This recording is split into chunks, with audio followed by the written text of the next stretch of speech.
Yo, yo, yo. Next up, we got Dave Chappelle will never stop. Stop what? Let's find out. He should never stop. Dave Chappelle shouldn't stop. This man's the best. I actually might go see Dave Chappelle live soon. Probably going to see Dave Chappelle live soon. So, with that said, let's find out why he won't stop. Good comedians will make you laugh. The best comedians will make you laugh at things you are not supposed to laugh at. Iconic comedians will transcend the punchlines, challenge societal norms, transgress established boundaries, and continue to share their thoughts despite an uproar of negative criticism. Dave Chappelle is an iconic comedian, but he did not get there easily. There have been numerous attempts to silence Dave, whether it was a heckler, an angry journalist, or a multi-billion-dollar organization, but Dave was never willing to compromise his integrity. Not for one man, not for $1. His big break in Hollywood was when Universal Pictures bought a movie Dave and Neil Brennan wrote called Half-Baked. It's a silly stoner comedy. That was his big break? Bro, I think that might have been the first thing I saw by Dave Chappelle, too.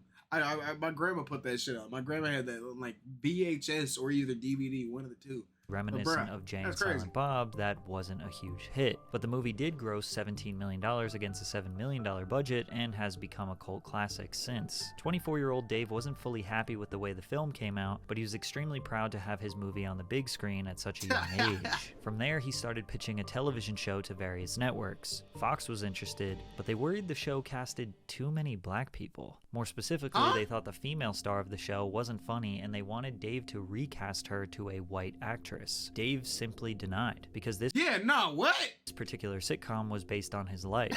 He said, yeah, we know this story, we know this show is supposed to be about your life, but there's way too many black people. We need to add some white people in this story of your life. No, ain't no black people, ain't no white people there.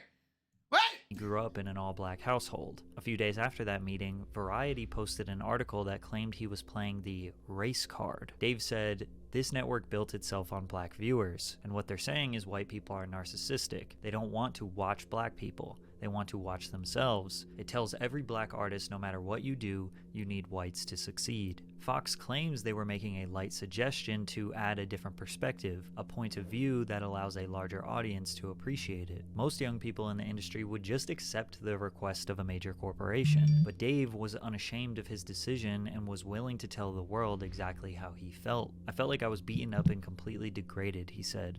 "It's disgusting, and it made me want to vomit." It pretty much took Dave one bad experience to know this whole Hollywood thing is overrated. To make matters worse, his father was on his deathbed. While traveling back and forth from LA to Ohio, he realized how much he loved the small town of Yellow Springs. He describes it as something so real in contrast to Hollywood's powerful illusion. Dave purchased a farm out in the town with 3,000 people because he can focus on his family and friends. He can have real, genuine interactions with people who aren't trying to gain something from him. Sadly, his father passed away at the young age of 59. William David Chappelle III was a veteran. I wouldn't want to live in a town that small. Is like, that's a little too small for me. I could do like a school like 50,000, like a school like 50,000.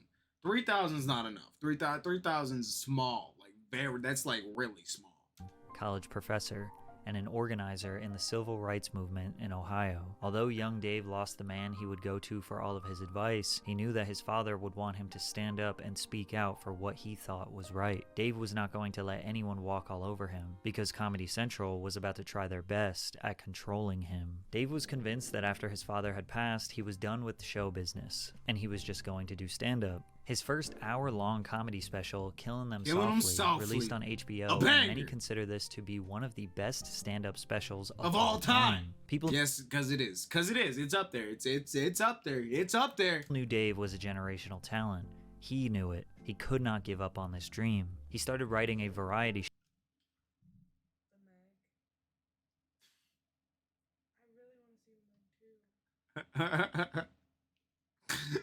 With various skits and sketches that were personal and relatable to the common man. He knew he had something big, and after a few years in 2003, he decided to pitch a new show titled The Chappelle Show, which got picked up by Comedy Central for 2 seasons. The Chappelle Show is regarded by many as the greatest sketch comedy show in history. Dave would open the show performing stand-up to a live audience and then shift the joke into a pre-recorded sketch. All of his bits were rooted in a great deal of irony, basically conveying the exact opposite of what you would expect, like this employee training video that teaches you exactly how to get fired.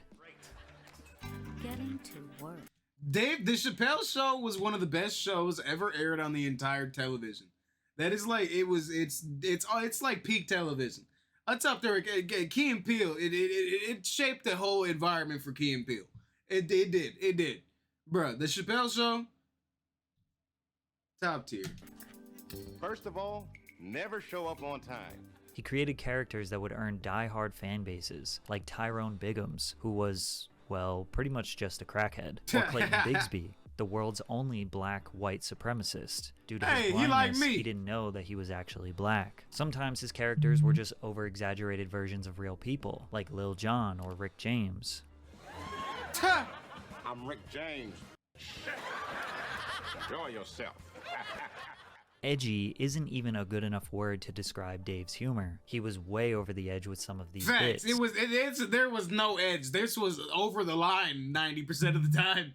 But it was peak comedy. This was the times. It was like, what, the late 90s? The most shocking of them all was perhaps the Hard R family, a rich suburban white family whose last name is the racial slur. Morning, niggas. Why, it's Twisted, our colored milk man. And it's my favorite family to deliver milk to. The niggas. The very first episode of Chappelle's Show tackled an extremely risky subject, basically becoming a mission statement for the program. If you don't like this, you won't like anything else. Something like the Chappelle Show will never air on TV ever again, but at the time, people loved it. Now, even in 2004... Yeah, we will never, sadly, it's the sad truth, we will never get anything like this again in our entire life. Nothing. Not even like Key and Peele. Key and Peele is like a toned-down version of this. We won't even get anything like Key and Peele again. Bruh. Where the mainstream media was against shocking, vulgar, and risky entertainment, but they had a little tolerance.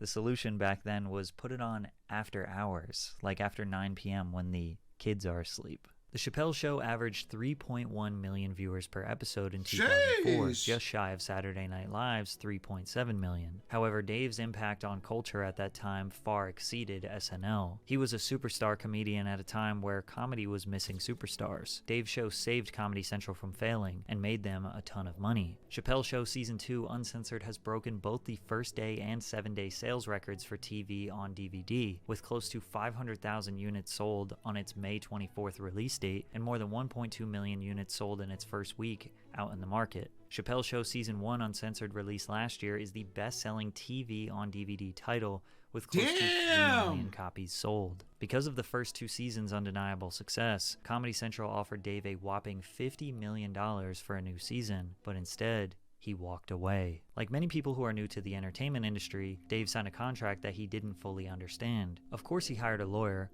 but ultimately he knew this show was great for his career and he would make good money. What could possibly go wrong? Dave says he never got paid for the Chappelle Show because the contract said Comedy Central didn't have to pay him. This contract also said that they have the exclusive right to use the name and likeness of the artist in perpetuity. They were signing him to AI contracts before AI even existed? That's crazy, bruh. Throughout the universe, in any and all media known or invented. He said, we can use you, we own you. They said, we own you. You are a slave now, we own you. If you sign this, we own you. That's crazy, bro. That's a 360 deal to the max. Future. On top of them literally owning him, Dave just straight up didn't like the fame and attention. Yeah, no, they literally owned him. But even that was getting ruined. One night while he was performing in Sacramento, California, he walked off the stage after berating his audience for constantly shouting, "I'm Rick James, bitch," which had become a catchphrase from the popular Rick James sketch on his show. Stand-up is the most important thing I do, and because I'm on TV, you make it hard for me to do it, he said. The show is ruining my life, Chappelle told the crowd. Besides requiring him to work 20 hours a day, it has made him a star, which has resulted in the inability of fans to treat him as an individual. So when Comedy Central offered him $50 million, it came with stipulations. He had to get approvals on certain jokes. He didn't have full creative control, and they worked him like a dog. It wasn't worth the money. So one day, he just walked off set and moved to South Africa, desperate to get as far away from Hollywood as possible. In response, did he talk about this in any of his specials? I didn't hear him talk about this in his special, bro. Dave Chappelle moved to Africa? ran a smear campaign on him, saying that he was crazy and on drugs. In May 2005, Comedy Central began promoting the anticipated debut of Chappelle's Show Season 3. One day later, the channel announced that the production on the show had been unexpectedly suspended. Then 1 week later, every news outlet reported that Chappelle had checked into a mental health facility in South Africa, even happened, though. perpetuating the narrative that he was mentally unstable. Some reports said he was even smoking crack. I was freaked out, man, with the fame thing and being called crazy and drug addict and all these things. Scared me. You know, just being treated that way. Like I'm not a person anymore.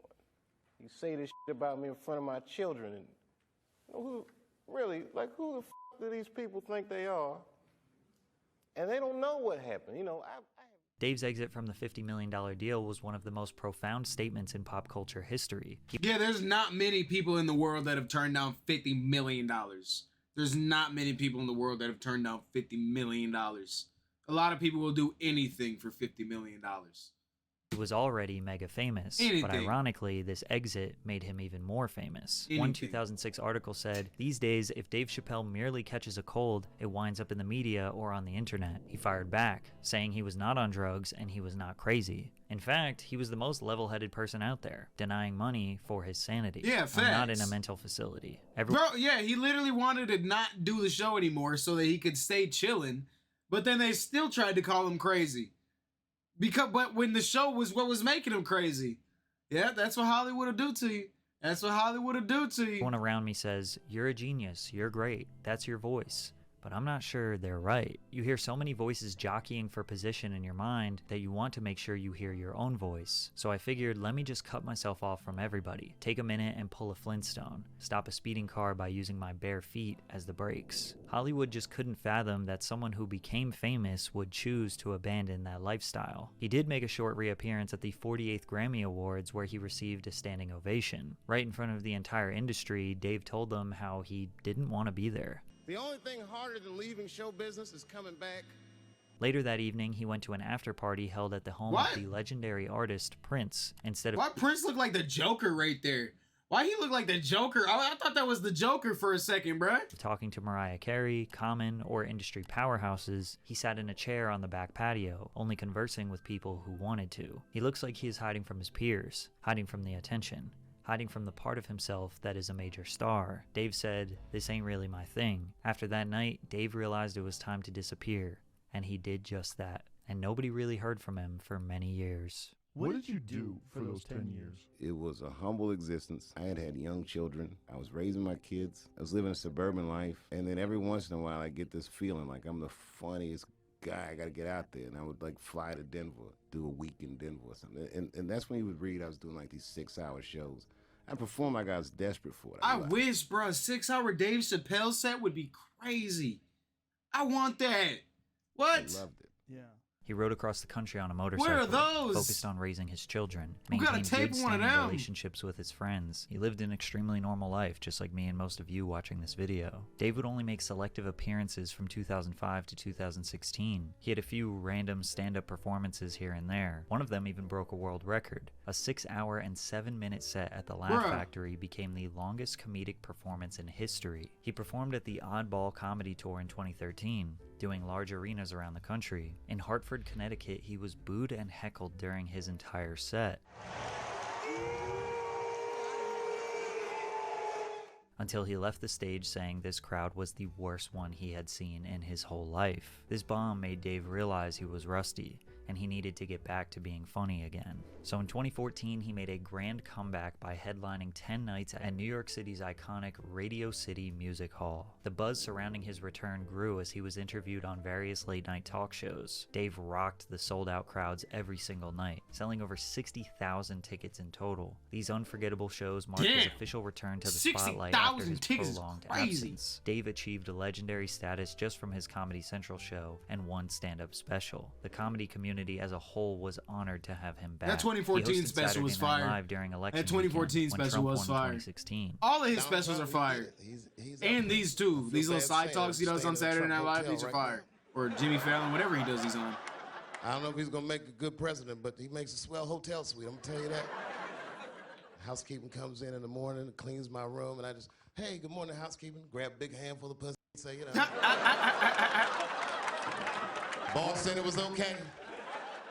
Citizens feared that the new president was going to destroy this country. Dave was skeptical, but ended his monologue with this message. I'm wishing Donald Trump luck, and I'm going to give him a chance.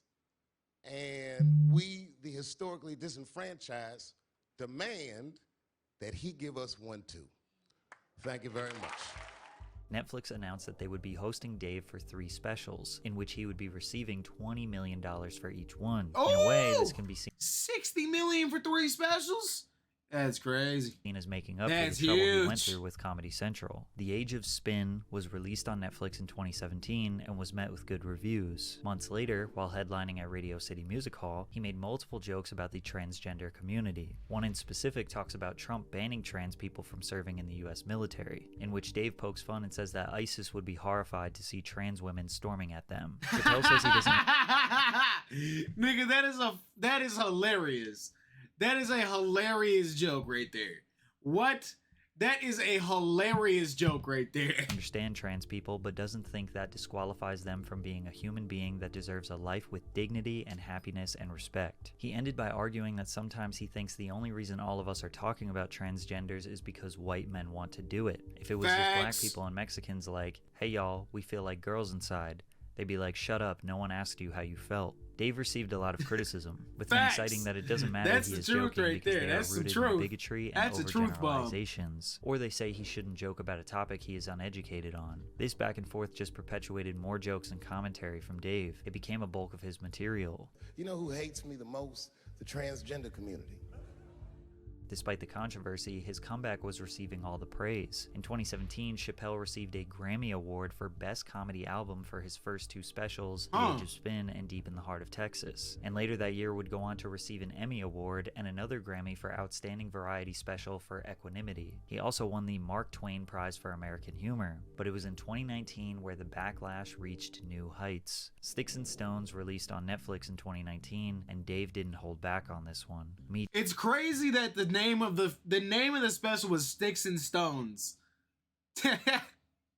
And the saying that just goes with that, and people got so hurt over words. 2. Gun control, opioid crisis, cancel culture, and of course, the transgender community. He covered every hot button topic in one special. Sticks and Stones marks a shift. This performance felt way more like a piece of social commentary rather than stand-up comedy, at least in the first half. Now, I think this goes without saying, but comedy is extremely nuanced. Cherry-picking clips and bits can often remove the necessary context that sells a joke. NBC said that today's context-free Twitter culture is preventing Dave from thriving. You'd have to watch the entire special to understand. You would have to watch that entire special to understand. And also be black to understand. You're either fighting President Donald Trump or you're a MAGA apologist. You're either believe all women or you're anti-Me Too. And that black and white world is not one in which Dave Chappelle has ever operated, particularly now. Facts. Many people read headlines and tweets and form opinions without It's not how actually the world digesting should the be. material. However, even those who did fully digest the special still were not impressed. Sticks and Stones registers as a temper tantrum, the product of a man who wants it all. Money, fame, influence, without much having to answer to anyone. Forbes chimed in with, Dave Chappelle's Sticks and Stones tries too hard to offend. Comedians have always made jokes about current societal standards and political climates. Discussing societal issues mixed in with quips and bits make their performances relatable, but not too serious. Dave and many people in defense of comedy argue that nothing is off limits when it comes to jokes, but opposers pick and choose what is allowed to be joked about. At this point, we're re-entering a familiar cycle. Chappelle releases a special on Netflix, he says something incendiary, it's quoted back to him in a headline, and Chappelle reacts to the criticism in another Netflix special. But this isn't necessarily a bad thing. A comedian is not absolved from criticism, and critics don't have to think someone is funny. This cycle is a product of free speech. I guess. And any sane human understands both sides are allowed and should speak their mind. One person who knows that the most is Dave Chappelle, who boycotted his own show because he felt like it. In 2020, Viacom, the owner of The Chappelle Show, licensed the show to Netflix and HBO Max. Oh, I thought he was talking about one of his comedy shows. I was like, what? That doesn't make any sense. I remember that, though. when they fucking boycotted it on Netflix. Without providing Dave with any compensation and without making him aware of the deal. He was aware that it was legal in the court of law, as it was stated in the contract he signed during the show's initial negotiations, but he saw the move as unethical. In a video released by Dave titled Unforgiven, he would ask his fans to boycott the show on HBO until he was paid, citing the ethical obligations of Viacom to pay him what he was owed. Since he had such a good relationship with Netflix, he was furious they did this to him because of how badly Comedy Central treated him. So you know what I did? I called them and I told them that this makes me feel bad. And do you want to know what they did? They agreed that they would take it off their platform just so I could feel better. That's why I with Netflix. Dave and his fans They're probably the praised only Netflix people for that removing he's the probably the show only based person on that his got Netflix feelings, to concede but to they were anything. shocked when members of the trans community tried to get Dave's special removed because he hurt their feelings. The Closer was his 2021 Netflix special where he again made jokes about trans people, as well as anti-gay jokes and defending TERFs. He stated in the special that gender is a fact. In the special's closing moments, he tells a story about his friend Daphne Dorman, who was a trans woman and stand-up comedian, that defended Dave from criticism in his previous special, Sticks and Stones. Punching down requires you to consider yourself superior to another group. Dave Chappelle doesn't consider himself better than me in any way. He isn't punching up or punching down. He's punching lines. That's his job, and he's a master of his craft. Dave claimed that Daphne Dorman received so much hate from her own community that she died by suicide 6 days after the special. Right-wing media went into a frenzy saying the trans community are hypocrites and will destroy their own people. However, there's little evidence that supports Daphne's expiration has anything to do with hate. Back in 2019, that tweet had just 12 replies. Another tweet supporting Chappelle had tell 9. me, Patrick, the Instagram I don't know. post in which she declared her friendship with Chappelle doesn't have any critical replies. Comments on her Facebook post announcing that she was opening for Chappelle are uniformly positive. So are the ones on Reddit after she posted about it there. She doesn't appear to have said anything on Twitter or Facebook about receiving abuse. Her suicide note doesn't mention bullying, nor do any of the obituaries written after her death. Because of this, many people thought Dave was using someone's death to his own benefit, and the trans community were tired of Dave. Netflix employees interpreted The Closer as hate speech, and 65 employees participated in a walkout in protest of the company. The protest garnered a lot of support online. 65 employees at Netflix is not anything. That's like 2% of the entire employee base. However, it was generally unsuccessful because Netflix has stood behind Dave, kept his specials up, and continued to work with him in the future. Then things escalated to physical violence against Dave. Make some noise for him. Oh, I remember this. This was fire.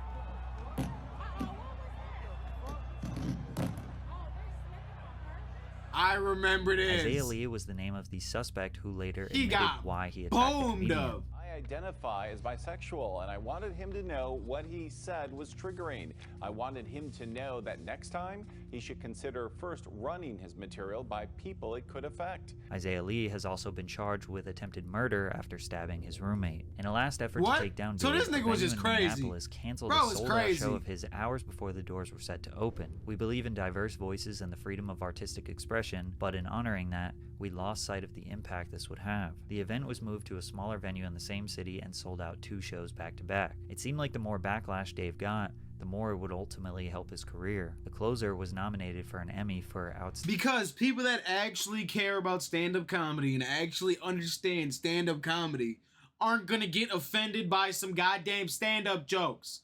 It will never happen. It won't happen. It's like battle rap almost. People talk about people's dead kids in battle rap. It's the same type of energy. You got to be able to if you're in the real stand-up environment, you got to be able to there's some jokes. It's all jokes. As long as you're joking, as long as you're really joking at the end of the day, that's what matters.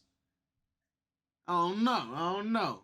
Your opinion don't matter. Standing variety special. To close out the year, Dave took the stage on SNL and delivered the show's opening monologue. And yes, he faced even more controversy. Recently, Kanye West had went on an anti-Semitic rant on social media, to which Dave responded with, I denounce anti-Semitism in all its forms.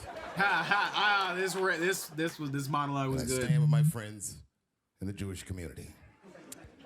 And that, Kanye, is how you buy yourself some time. The rules of perception. If they're black, then it's a gang. If they're Italian, it's a mob, but if they're Jewish, it's a coincidence, and you should never speak about it.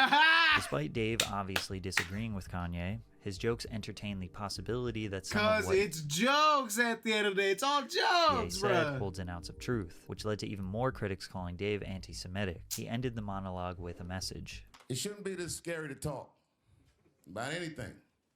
It's making my job incredibly difficult. And to be honest with you, I'm getting sick of talking to a crowd like this.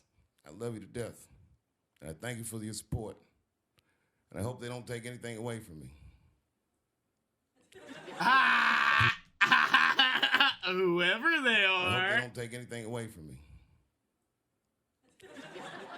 Whoever they are. Some people think They. that Dave's legacy has been tainted by hardcore transphobia, or trying too hard to be controversial. Even though his comedy has always towed the line as to what is socially acceptable, Dave has benefited greatly from free speech. He has gained hundreds of millions of dollars and die-hard fans around the world, so it's only fair if his opposition can also speak up and voice their opinions and disagreements with his performances. All attempts to silence Dave have been proven unsuccessful. Yeah, because you'll no never matter be able to what, he you will can't always get cancel right a real back on the- comedian. You can't cancel a real comedian because a real comedian is still gonna go out there to real comedy fans who don't care about being canceled, unless you're doing some creepy shit like how Louis C.K. was. But you learned me something today. Dave Chappelle ain't gonna quit. He shouldn't quit. Exactly for all the reasons, like exactly from what I was saying at the beginning. He shouldn't quit. There ain't no reason for Dave Chappelle to quit. He the GOAT. Dave Chappelle on top. Let me know what y'all thought about it.